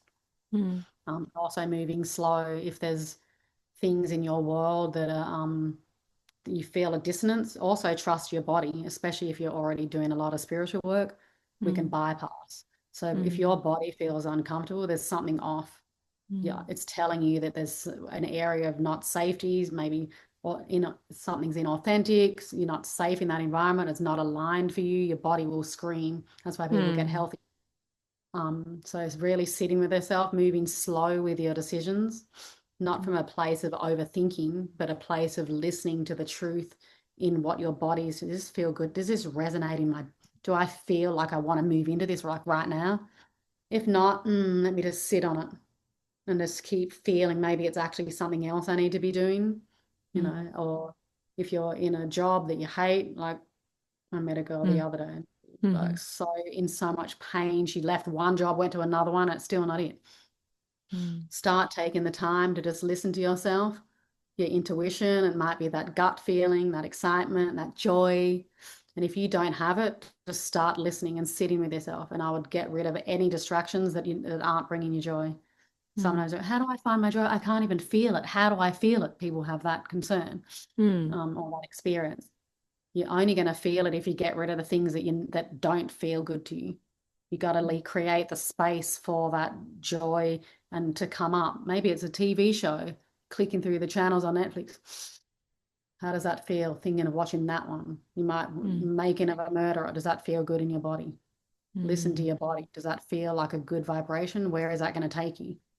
Down a rabbit hole of that vibration? Or would you want to watch that comedy that's going to open up that thing and bring you into the new reality? Like, what you're responsible for creating your own reality, and the world around you is your influence.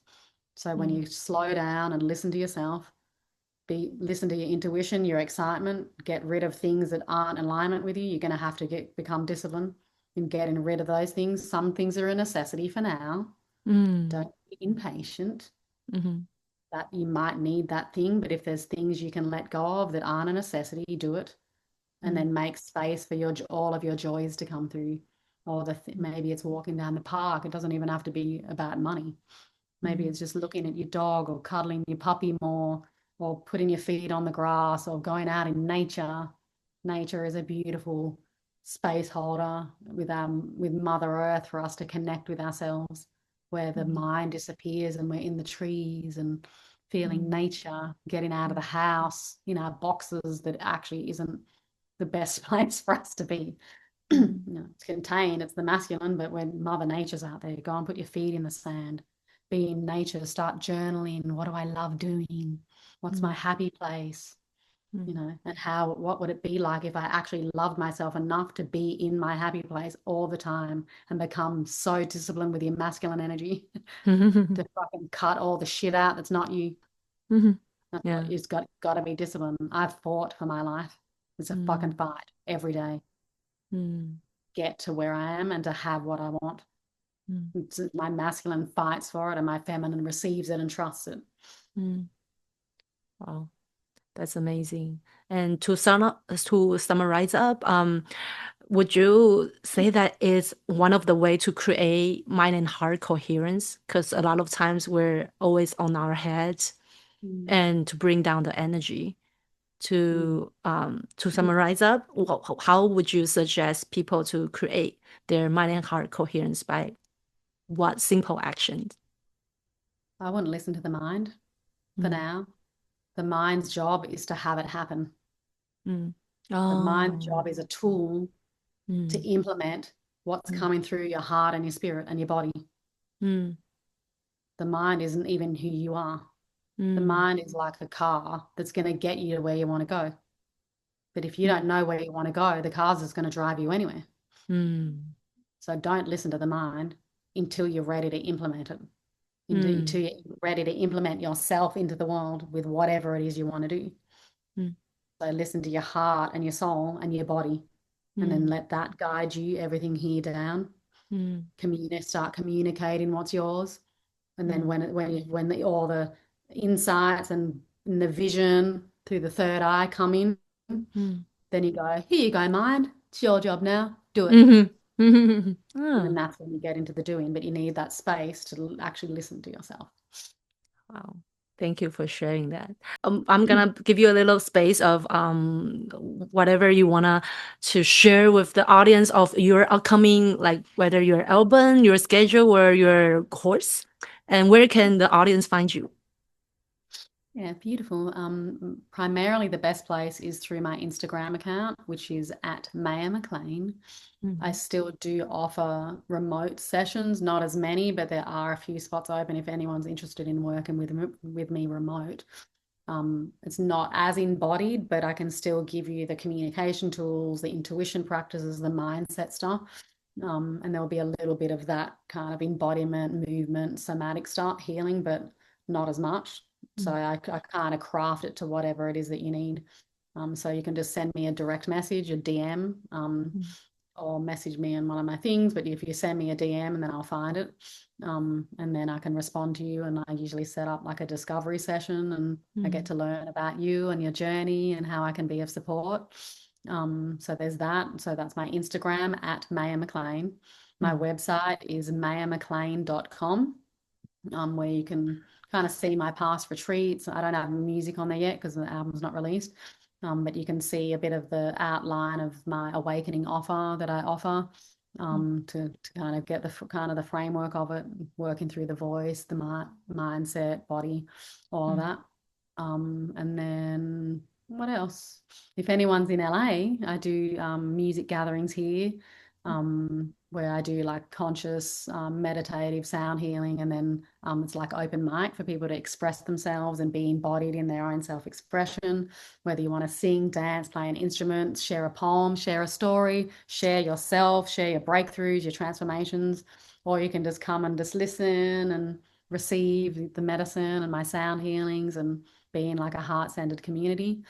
Me and my beloved host those once a month here in Los Angeles on the west side in Mar Vista. And then there's also some other communities that I participate in, a few like goddess communities. You'll see it on my Instagram. I share those things too, where if any women are in LA, they can come to those. There's a few that are co-ed, primarily with women at the moment. But yeah, just reach out if you're interested in any gatherings or events here in LA to help you awaken and be in like-minded community for people that want to be themselves. I have also a show that I'm singing with a collective group of artists and sound healers on March 21st. This is downtown in Los Angeles in a beautiful cathedral. It's called the Spring Equinox, and it's all about vocal activation. We have, for people in the VIP area, they get their own like personal like healers and Reiki happening while the show's happening, and it's going to be like a giant sound bath in a cathedral. And so it's going to be amazing. Anything else? If there's any Prince fans out there, I'm going to be performing at the celebrations in Minneapolis at Paisley Park, I believe, still grounding all that. So if any Prince fans are going, or anyone wants to go to Minneapolis, I'll be performing there in some way, shape, and form. I might be leading something healing too as well, and maybe being on a panel, but that's happening in June. You can Google Prince celebrations. I believe the date is from the 4th to the 3rd to the 7th of June. So I'll be there for that if anyone wants to fly out and get a hotel and hang out with all the Prince Purple community. And there'll be lots of other artists performing, and get to meet a lot of the Purple community, and we call them the Purple community. That was his color. There's that, and yeah, just keep in touch with me. I'm going to have more of my own shows too. I'm still in rehearsals for all of that stuff, but I'm going to be doing some transformational experiences here in LA, and then also like an album listening party and maybe ceremony, and a couple of those things happening too this year. Wow. I don't have any retreats at the moment. I've kind of been grounding here in LA and building, but I feel like they'll happen next year. So if anyone wants to be on a waiting list for one of my retreats, I was doing them in Mexico, but I'm not attached to that. It could be anywhere else in the world. And I think I'm going to be doing some here too, like some 2-day like awakening journeys, medicine journeys. Yeah. So if anyone's interested in that, me and my partner are dreaming up an offer to help women awaken and be fully embodied. And my partner's a photographer and a beautiful space holder, masculine containment of just safety for women. And so we take women through a whole like transformational journey through the medicine and teaching them awakening tools and embodiment tools.